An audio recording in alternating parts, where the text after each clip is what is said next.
Assalamualaikum warahmatullahi wabarakatuh. Sampurasun mitra kaum dangu wadia bala dongeng tepas Sunda di mana wae ayana.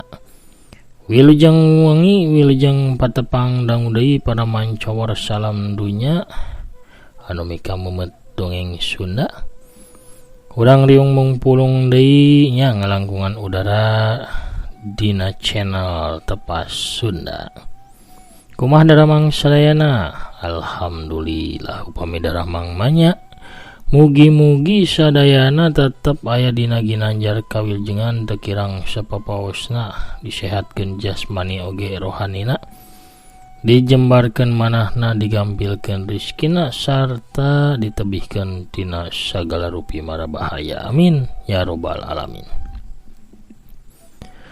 Wangi ieu urang ngeureuyeuh deui neraskeun hanca anu katunda dina jejera lakon nyaeta Lumaku Purwa bagian anu ka 22 nya tanapi 22. Kumaha salajengna lalampahan Sanjaya Galunggung si Jawara Pedang Dewa teh urang Bandungan wae sasarengan sakedap deui.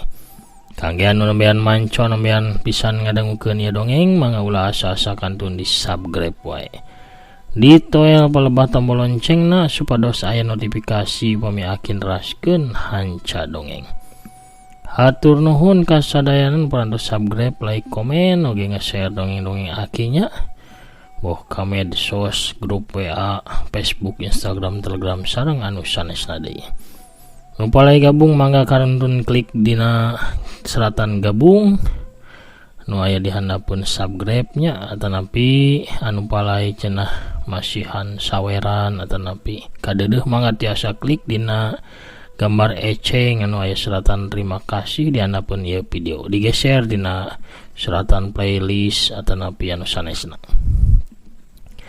Anu palai langsung ka akun Dana tiasa ka 0852 1088 2378. Urang geureueuh deui pamiarsa parsamakna sor awug bisarwitina mangga kaparayun sadayana prung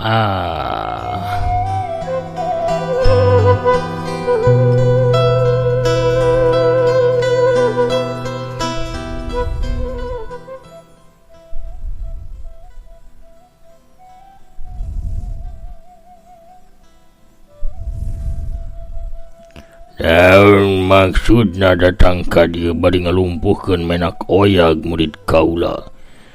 Cek malaikat miskin. Kuring datang pikeun nyokot adik kuring. Walon Sanjaya. Saha dianjeun teh? Tanya malaikat miskin deui. Can sempet Sanjaya pikeun ngawalon ti jero rohangan teh aya budak awewe lulumpatan nyampeurkeun kaluar. Eta budak awewe teh umuran 4 tahun. Sanjaya ngagebeg panonna molotot. Eta budak awewe teh si horeng mah Sumbaruni anu kawas budak umur 4 tahun ayeuna mah. Anu katempona can bisa lumpat teteg. Malaikat miskin sakilat leungeunna nyamber Sumbaruni ku sabelah leungeun. Eta budak geus aya dina aisana malaikat miskin beri dua leungeunna digempet disikep sangkan henteu hojah teu daek tetarejelan. Malaikat miskin oge neuteub seukeut ka Sumbaruni nyieun Sumbaruni jadi cieun teu wani pikeun narejal. Runi cek Sanjaya laun. Budak leutik teh neuteub ka arah Sanjaya bari jeung heran. Beki lila panona beki ngarubakan tuluy eta budak nyarita kawas jalma dewasa. Sanajan sora nama jadi sora budak. Kang Sanjaya, nah ieu teh akang. Nya kuring Sanjaya lanceuk anjeun, walon Sanjaya. Katempo Paroman Sumbaruni sedih campur jeung sieun. Sakadapan kawas anu hareugeun, tapi teu lila Sumbaruni nyarita deui. Kunaon akang jadi ngolotan kieu Kang? Panjang carita nama Runi. Canreng se Sanjaya nyarita. Malaikat miskin geus nitah anak buahna. Pikeun mawa Sumbaruni ka jero. Eta budak pindah haisan ka anak buahna malaikat miskin tuluy dibawa indit. Kadenge sora jeritanana Sumbaruni anu matak ngahelas pikawatireun. Mung, aduh, mung, kuring mah arek mulang bae, mung. Sanjaya anu teu tega ngadenge Sumbaruni cejeritan. Gancang ngolebat ngagunakeun gerak silumana pikeun nyusul Sumbaruni. Tapi na malaikat miskin nempoeun kana gerakanna Sanjaya, sukuna gancang ngolebat ngirimkeun tajongan anu tarik ka arah Sanjaya. Eta tajongan teh ngaluarkeun kakuatan tenaga jero anu teu katempo. Sanajan Sanjaya teu katajong secara langsung ku sukuna malaikat miskin, tapi kakuatan tajonganna ngahanca pisan kana hulu angeunna jawara pedang dewa. Hiu, bledag. Aduh. Sanjaya ngarasakeun hulu angeunna kawas anu dibabuk ku patok wajah. Sanjaya ngajungkel rubuh nang karak bangkang di sagigireun tarate kipas bari ngutahkeun getih. Bajuna dipalebah angeunna soeh ka tembong hulu angeunna Sanjaya teh geuneuk ngabiru. Tarate kipas ngahaja teu milu narajang ka malaikat miskin.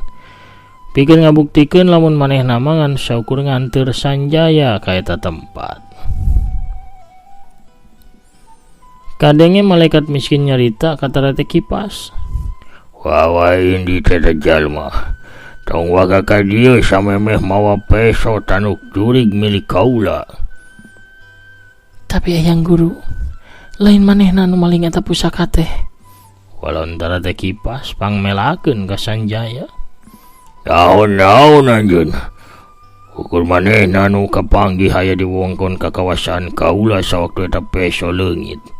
Artina manehna malingna teh. Cantang tuh.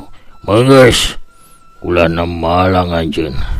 Kana kaputusan kaula tarate kipas. Alah, lamun anjeun mung disangka sakongkol jeung manehna. Ayeuna mah bawa ini juga itu. Waktu pikeun manehna mawa eta pusaka ukur sabuting ieu. Lamun isukan manehna tuh datang ka dia bari mau peso tanduk jurig. Adina bakal jadi korban gaganti eta pusaka. Manehna oge bakal buruk jadi bugang ku tajongan malarat kaula bieu. Tarate kipas teu wani pikeun ngalawan sabab manehna apal lamun elmuna aya di sahandapeun malaikat miskin. Malaikat miskin lain lawanan manehna. Lamun manehna maksa ngalawan, manehna ukur sosoroh kojor miceun nyawa paeh teu puguh bari taya hartina. Gancang tarate kipas ngalirkeun tenaga jerona regayang bae Sanjaya nu ngajoprak bari beungeutna geus pias teh dipanggul ku tarate kipas. Saterusna dibawa lumpat indit kaluar ti paguron tongkat sakti.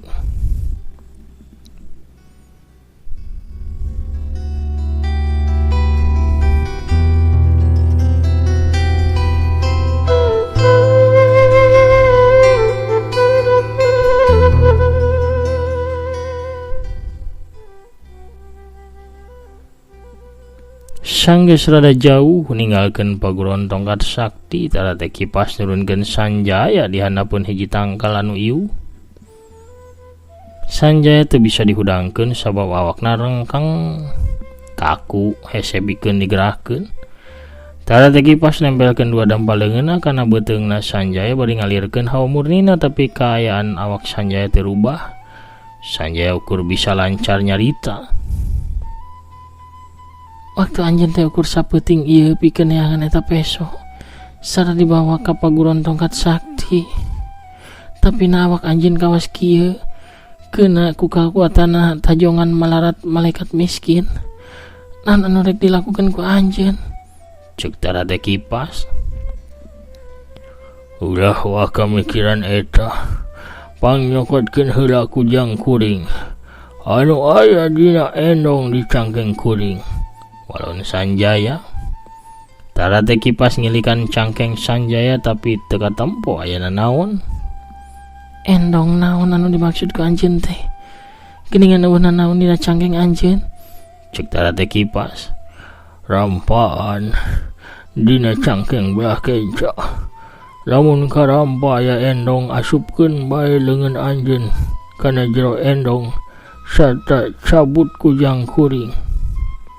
Tara Teh Kipas bari jeung bingung ge tetep nurut kana panitahna Sanjaya. Leungeunna ngarampaan cangkeng belah kenca Sanjaya galunggung. Bener bae karagap aya endong bari jeung teu katempo jirimna mah. Bari hatena tagibur Tara Teh Kipas ngasupkeun leungeunna kana jero endong. Sedengkeun Sanjaya ngagerentos dina hatena pikeun ngaluarkeun kujang oray emas. Sawaktu leungeun Tara Teh Kipas ngarampa gagang kujang. Lalaunan kujang teh ditarik ku Tara Teh Kipas. Barasat bray aya sinar koneng umyang kawas emas ngempur hurung mancar tina badan kujang oray emas anu harita dicekel ku Tara Teh Kipas. Tara Teh Kipas hareugeun sorangan panonna kekereuceuman serab ku pamorna kujang mustika. Gancang tempelkeun kana tatu kuring. Awak kuring karasana heuras kawas kayu yeuh. Cek Sanjaya. Tara Teh Kipas digancang nempelkeun badan kujang kana tatu geuneuk Sanjaya dina hulu angeunna. Aya haseup ipis ngelun tina angeunna Sanjaya. Lalaunan geneukna pudar tuluy sirna sama sakali. Awakna Sanjaya pulih deui, jag-jag deui cara biasa. Manehna gancang diuk bari namprakeun leungeun katuhuna ka Tara Teh Kipas. Tara Teh Kipas surti gancang kujang oray emas teh dibikeun deui ka Sanjaya. Ku Sanjaya eta kujang diasupkeun deui kana endong ajaib ringgit kancana.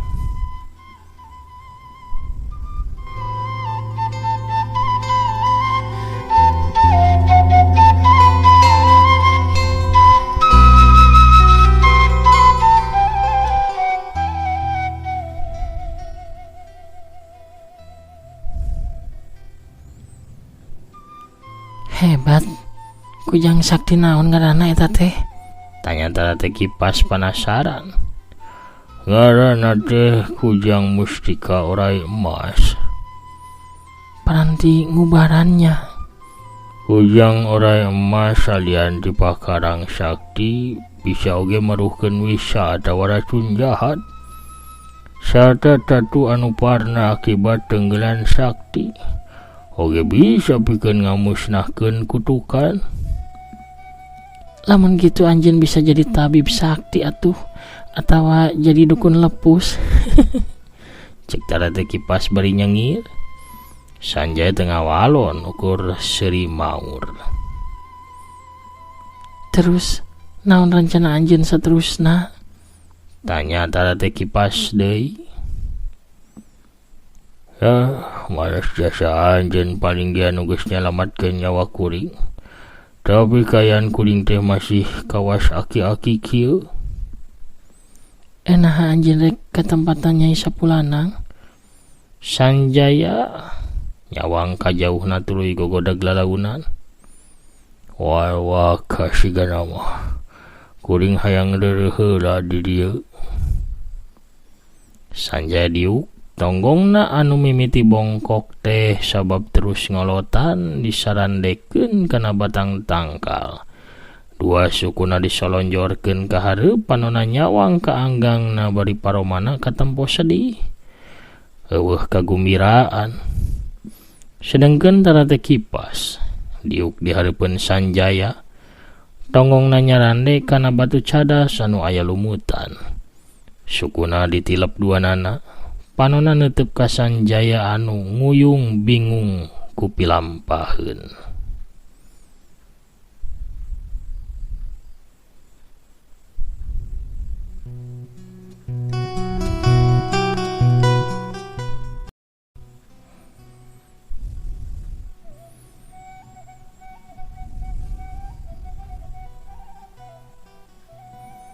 Tara teh Kipas ngamaklum kana kaayaan Sanjaya nu keur balueng.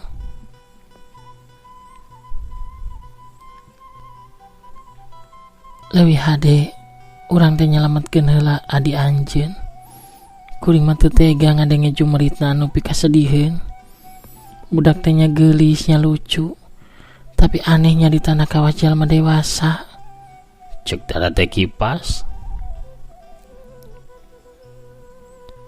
Budak sagede adi anjeun teu pantes sabenerna aya di suku Gunung Kundalini.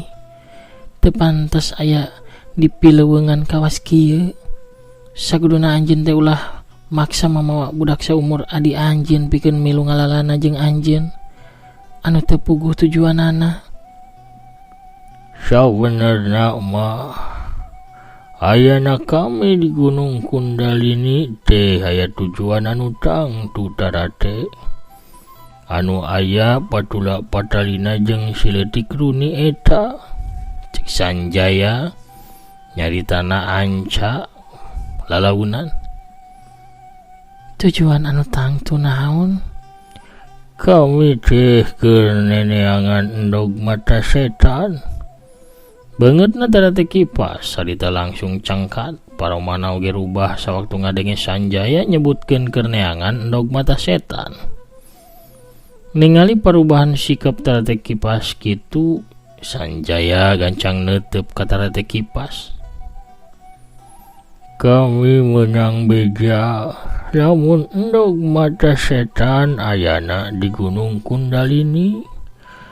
Ngan bae kuring teu apal di mana tempat pastina. Raha anjeun apal di mana ayana endog mata setan tara teh Kipas? Tara teh Kipas syukur cicing neutup ka Sanjaya bari teu ngiceup.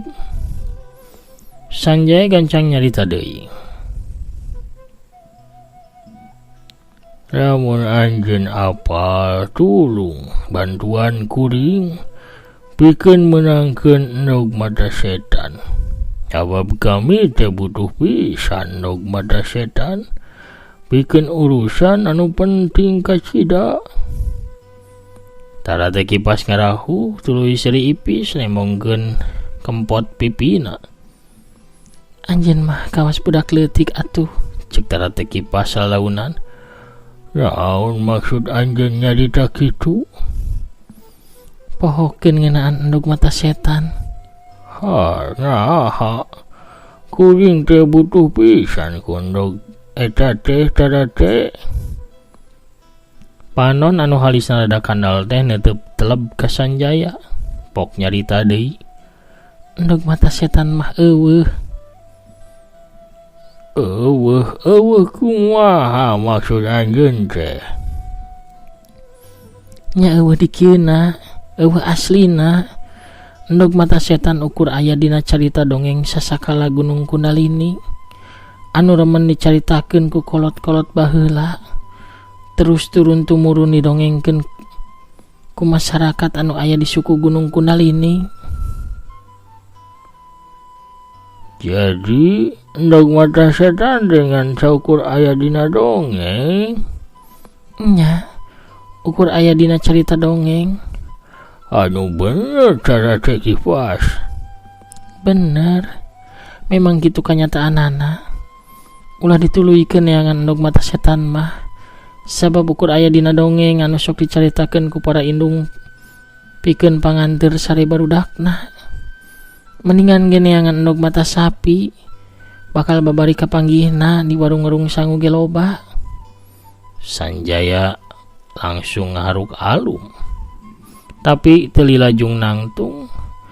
Hatena beuki pakusut pipikiranana Sanjaya beuki baluang.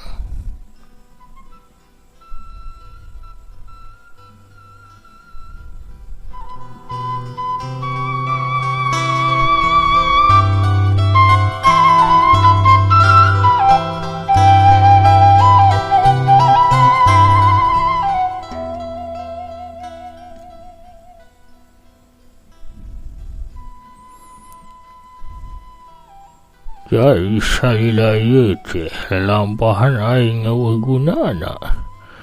Pangorbanan aing tepi kangalaman jadi aki-aki kieu ukur sia-sia. Sabab geuning naug mata setan ukur aya dina carita dongeng. Gerentos Sanjaya dina hatena. Wagawean saha atuh ieu teh naha kalakuan Nyai Rarai Murai atawa Ki Bongkok Sepuh? Sanjaya ngagerendeng sorangan. Kawas anu nyarita ka dirina sorangan. Anjeun wau jeung Nyai Rarai Murai? Tanya Tara Teh Kipas bari nguniang hudang tina diukna. Ya, kuring teh panggil di tengah jalan, tuluy kenalan manehna anu nyebutkeun. Yen cenah naug mata setan teh ayana di Gunung Kundalini. Emangna anjeun teh wawuh oge jeung Nyai Rarai Murai? Sanjaya malik tumanya. Kuring sempet wawuh jeung Nyai Rarai Murai sawaktu kuring jadi bebenana Kakang Lodra Paksa. Harita kuring nyaksian Nyai Rarai Murai teh datang ke paguron tongkat sakti tuluy tarung ngalawan malaikat miskin. Harita Nyai Rarai Murai teh kasoran tuluy kabur. Tapi cek kuring mah manehna teh saurang tokoh awewe anu lumayan luhur elmuna. Sanjaya kawas temadulian kana caritana Tara Teh Kipas. Manehna ngapurkan bajuna kawas anu siap pikeun lumampah. Kuring mah rek maksa ka paguron tongkat sakti deui. Kuring bakal ngerahkeun sakabeh pangabisa kuring pikeun ngabebaskeun Sumbaruni anu ditawan di ditu. Sumbaruni?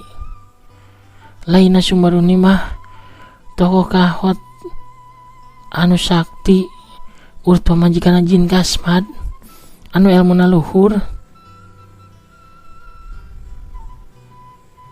Nah anjeun wawuh jeung Sumbaruni? Henteu ari wawuh secara langsung mah ngan kuring remen apal tina caritana guru kuring. Cenah mah elmuna teh leuwih luhur apan ti Nyai Rarai Murai ge. Ari guru anjeun saha sabenerna? Tara Teh Kipas rek nyebutkeun ngaran guruna tapi juru panon Sanjaya kaburu nempo aya sinar hejo anu ti kajauhan ngablesat ka arah Tara Teh Kipas. Sanjaya gancang gabrug nangkep Tara Teh Kipas. Tepi ka labuh gugulitikan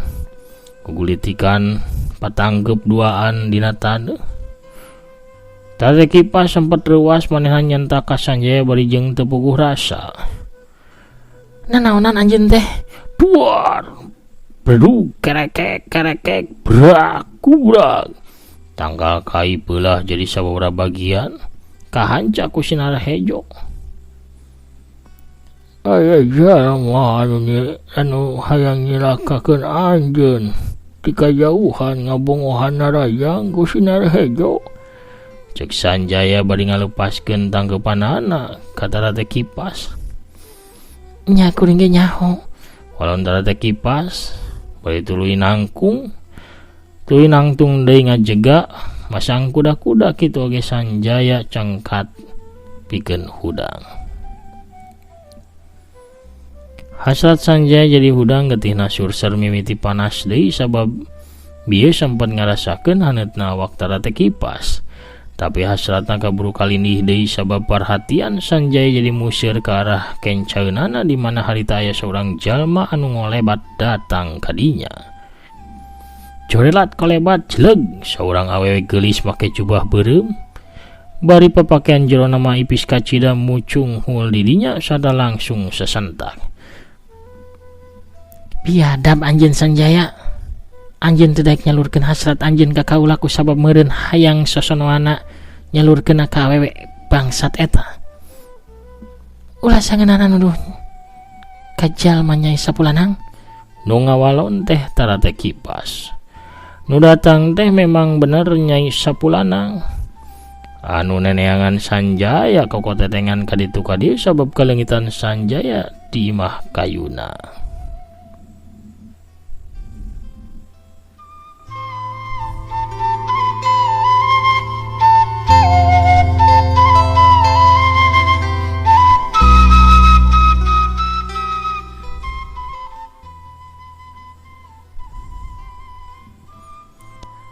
Jelas-jelas anjeun bieu tetangke panjang Sanjaya make ngangles sagala rupa. Dengekeun heula ku jejewir anjeun Sapulanang. Kuring ye tara teh Kipas. Kuring anu jadi lanceukna Arya Wuka. Jajaka anu ku anjeun dikemat. Adik kuring jadi owah gara-gara ilmu pamikat anjeun.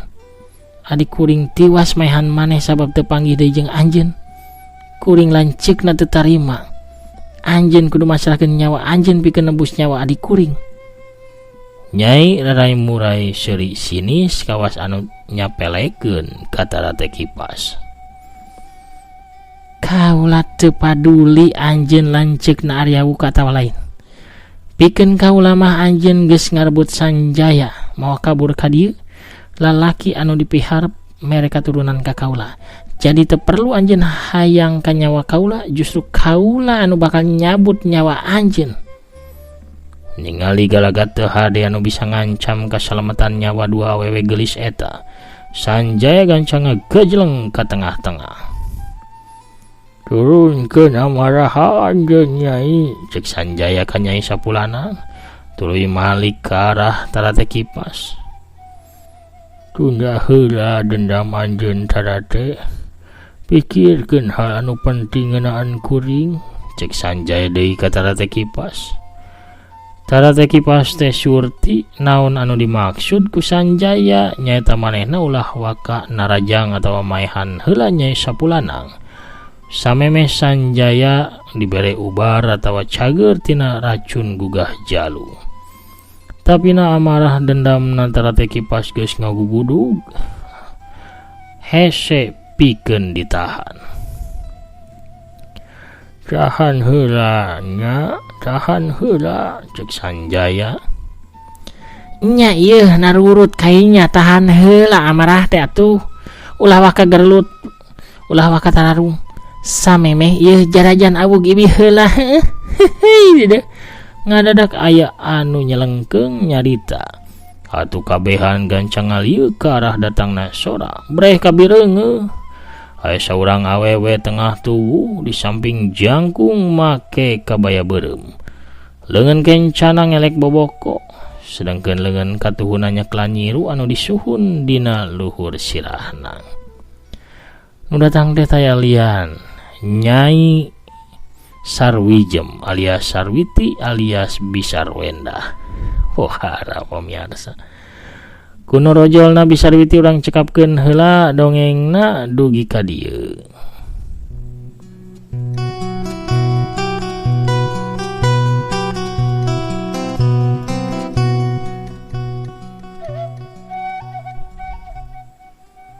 Pamirsa sadayana, lalampahan Sanjaya Galunggung si Jawara Pedang Dewa dina lakon lumaku purwa bagian ke-22 cagurang teuneun di handeuleum sieum geusan sampeureun.